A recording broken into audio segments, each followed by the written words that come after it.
The Philadelphia Eagles have one of the best cornerback duos in the entire NFL in 2026, my friend.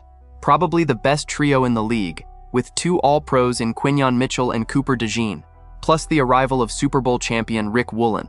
But while all the media attention stays on outside coverage, there is a real hole that still has not been properly solved in the middle of the defensive backfield. A former starter left for another team in free agency. The natural replacement is coming back from a fractured ankle with real uncertainty about what to expect.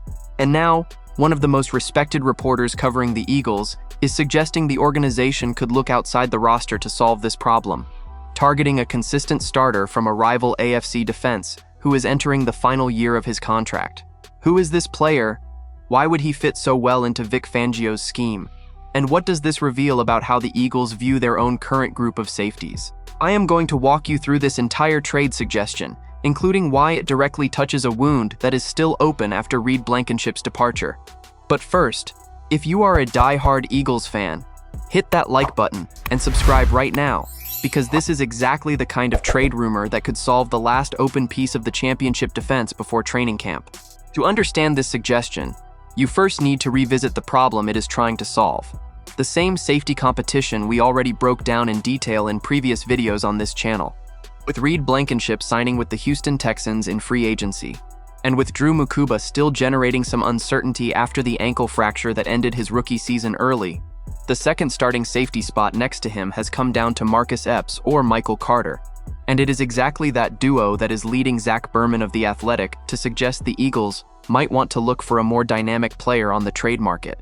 According to Berman, after analyzing depth charts and trajectories around the league, there are three safeties who would make sense as trade targets: Grant Delpit of the Cleveland Browns, Jessie Bates of the Atlanta Falcons, and Budda Baker of the Arizona Cardinals. Berman made clear he is not saying these players are actually available on the market, but that they fit the profile of safeties who could, in theory, be traded. And among the three, Delpit is identified as the most likely and most realistic target for the Eagles. The reason Delpit fits this specific profile becomes clear when you look at his contract situation in Cleveland. He is entering the final year of a 3-year, $36 million extension he signed with the Browns in December of 2023, the same day, ironically, that he suffered the groin injury that ended his season early. Delpit turns 28 in September, and the Browns have already drafted Emmanuel McNeill-Warren in the second round of the 2026 draft, a clear sign the organization is already looking at succession at the position. Berman described Delpit as a consistent starter on a good defense, capable of bringing versatility and range to any secondary. He is exactly the type of player who, according to Berman himself, falls into the Jalen Phillips zone, a veteran starter who could land a big contract quickly if he changes teams and has a good season, which creates time pressure for both the player and his current team to decide on next steps. Delpit's path to this position is impressive on its own. Born in New Orleans, he and his family were displaced by Hurricane Katrina in 2005 and eventually settled in Houston.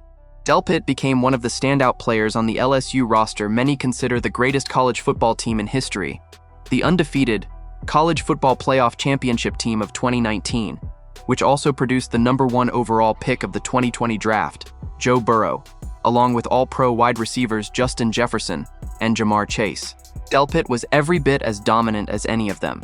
He won the Jack Tatum Award in 2018 as the nation's best safety, the Chuck Bednarik Award in 2019 as the nation's best defensive back, and earned first-team All-American and All-SEC honors twice each.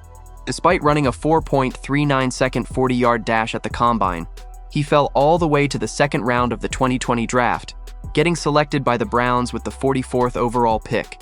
Delpit's NFL career did not start the way he expected.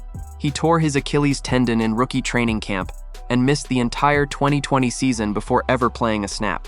But since becoming a starter in his second season, he has never lost the job.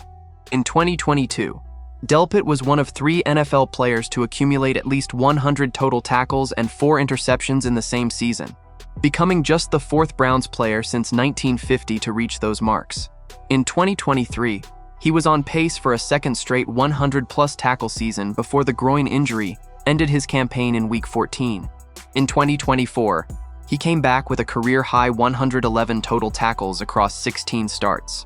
And in 2025, Even after a coverage grade decline from PFF in 2024, Delpit delivered a solid response: 89 tackles, 3 sacks, 2 forced fumbles, and 2 fumble recoveries across 17 games, while improving his allowed passer rating from 123.5 down to 99.7, a real improvement in coverage.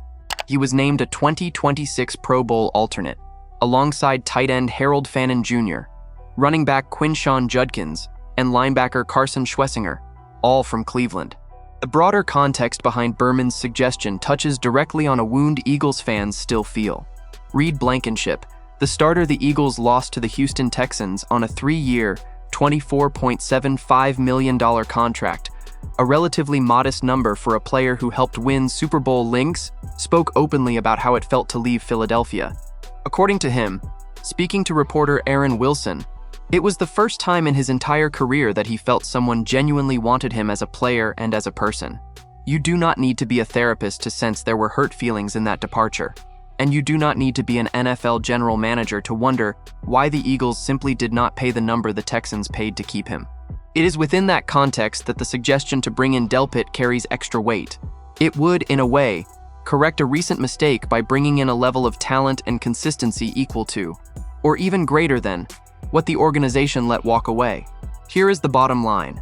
Berman was clear that he is not suggesting these players are available right now.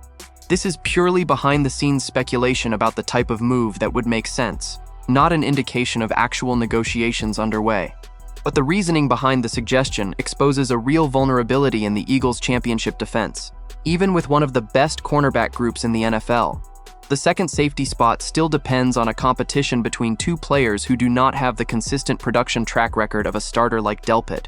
If that internal competition does not produce a clear winner during training camp and the preseason, it would not be surprising to see more concrete rumors involving exactly this type of experienced safety surface before the October trade deadline.